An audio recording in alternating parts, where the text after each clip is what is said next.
సప్త క్రాంతిల్లో ఒకటి కుల నిర్మూలన.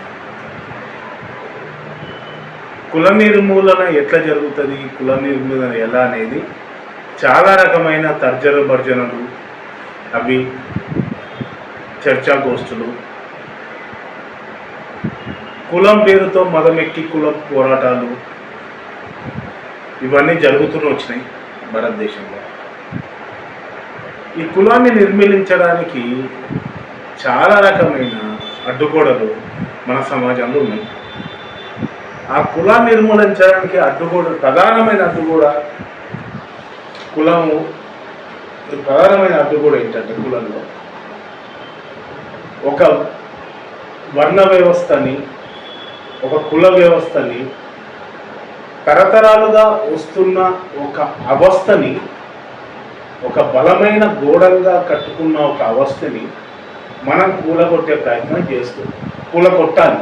ఆ కూలగొట్టడానికి కులాంతర వివాహాలు చాలా ముఖ్యమైన భూమిక పోషిస్తాయి. ఈ కులాంతర వివాహాలు చేసుకున్న తర్వాత చాలామంది అంటారు, పెద్ద పెద్ద వాళ్ళు కులాంతర వివాహాలు చేసుకున్నారు, సినిమా యాక్టర్లు కులాంతర వివాహాలు చేసుకుంటారు, రాజకీయ నాయకులు కులాంతర వివాహాలు చేసుకుంటారు, సంఘ సంస్కర్తలు చాలామంది కులాంతర వివాహాలు చేసుకుంటారని చాలామంది అంటారు. కులాంతర వివాహాలు చేసుకున్నంత వల్ల కులం పోదు. కులం ఎట్లా పోతుంది? కులం అనేది కుక్కుడుపేట సహా వెళ్ళాలి అంటే కులాంతర వివాహాలు చేసుకున్న వాళ్ళకి, వాళ్ళ పిల్లలకి, వాళ్ళకి ఎక్కడ కూడా స్కూల్లో కానీ కాలేజీల్లో కానీ ఎక్కడైతే మీరు అడ్మిషన్ పత్రం రాస్తారో అడ్మిషన్ పత్రం మీద కులం దగ్గర కేవలం డాష్ అని పెట్టండి. కులం దగ్గర కేవలం డాష్ అని పెడితే ఇప్పుడు కాకుండా ఇంకొక 50 సంవత్సరాలకి ఈ కులం అనేది కనుమరుగయ్యడానికి అదొక అవకాశంగా మనం అనుకోవచ్చు.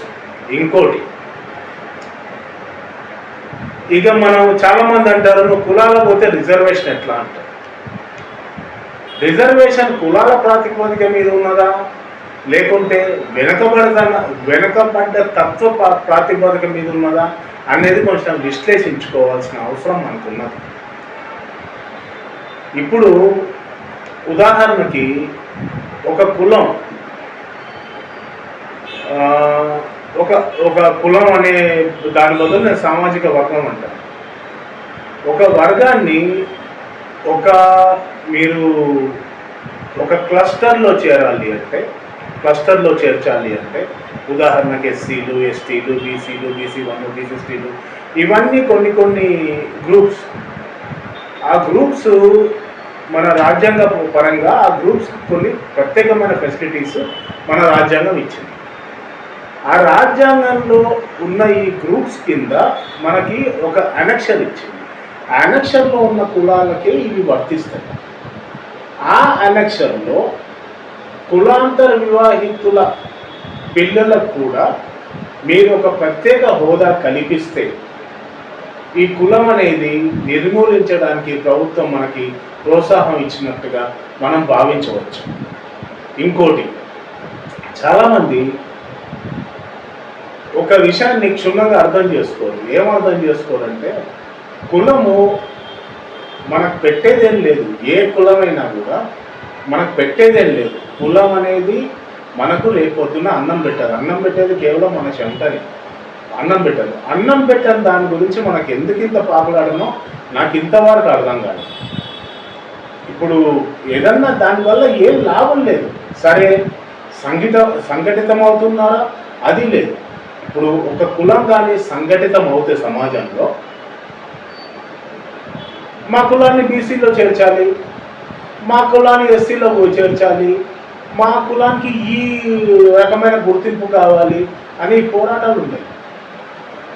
కులం లేదు అని సంఘటితమైతే, కులం లేదు అనే సంఘటన అసలు దాని గురించి మాట్లాడవలసిన అవసరం లేదు. అది అప్పుడు అలా అయితేనే మన సమాజంలో కొన్ని అసమానతలు పోతాయి. అసమానతలు పోయి మన పాలకులు ఏదైతుందో, మన ఓటు బ్యాంక్ ఏదైతుందో, మన ఓటు బ్యాంకు కుల ప్రాతిపదిక మీద కాకుండా మనకు అది కేవలం దాన్ని ఏమంటారంటే స్కిల్ ప్రాతిపదిక మీద ఓటు బ్యాంక్ అనేది డెవలప్ అవుతుంది.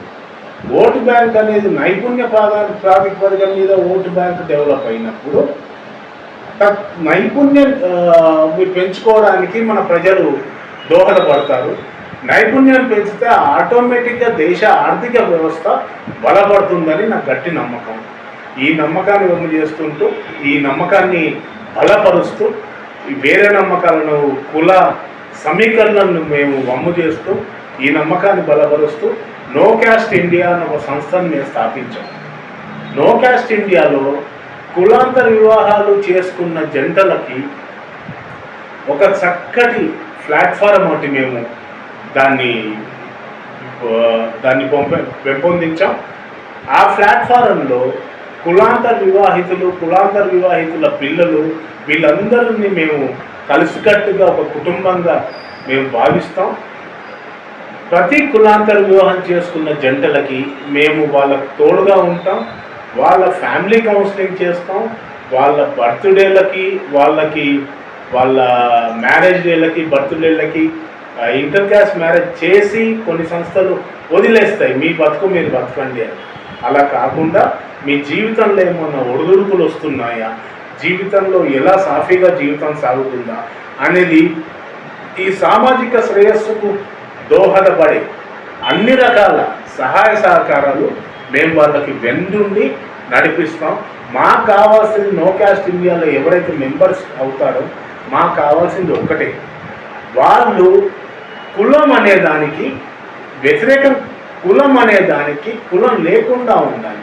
వాళ్ళ కంప్లీట్గా శరీరం నుంచి నో క్యాస్ట్ లేదు, అంతే. కుల వివక్ష కాదు, కుల పోరాటం కాదు, ఏం కాదు, కులం లేదు, అసలు లేదు. దాని గురించి మనం పాటుపడవలసిన అవసరం లేదు. అందుకని నో క్యాస్ట్ ఇండియా అనేది చక్కటి ప్లాట్ఫారం. నో క్యాస్ట్ ఇండియాలో ఇంతవరకు స్థాపించి 3 సంవత్సరాలు అవుతుంది.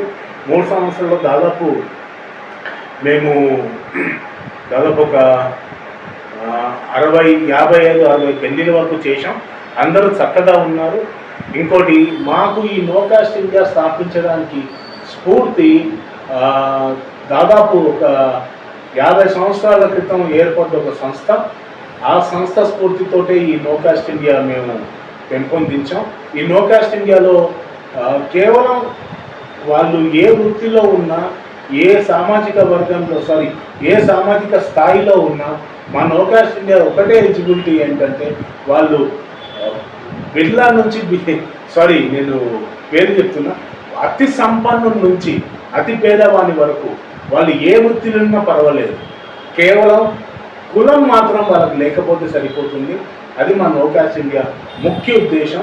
ఈ కుల నిర్మూలన జరిగితేనే మన దేశం ఒక చక్కటి స్ట్రాంగ్ ఎంటిటీ కింద మనకి ఏర్పడుతుందని నా పూర్తి నమ్మకం.